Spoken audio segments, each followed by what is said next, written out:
Have to बहुत ज़्यादा use होता है आपकी एवरीडे लाइफ में। यहाँ पर हम इसको दो हिंदी के साथ में मतलब दो सिचुएशन में यूज़ कर सकते हैं। मतलब हिंदी की जो ट्रांसलेशन है वो दो रहेगी, लेकिन जो इंग्लिश की ट्रांसलेशन है वो सेम ही रहेगी। बहुत ही इंटरेस्टिंग टॉपिक है।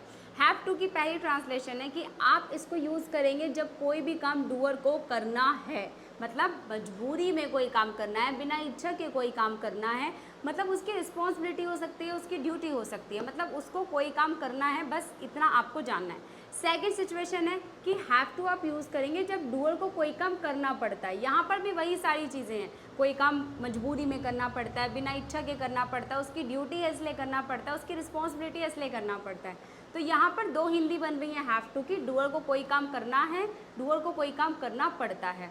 और एक और गलती जो स्टूडेंट्स करते हैं, यहाँ पर हैव टू को सभी सब्जेक्ट्स के साथ में यूज़ कर लेते हैं। हैव टू सभी सब्जेक्ट्स के साथ यूज़ नहीं होगा, ये सिर्फ और सिर्फ प्लूरल सब्जेक्ट्स के साथ में यूज़ होगा। जैसे I have to, you have to, we have to, they have to, the people have to, the children have to.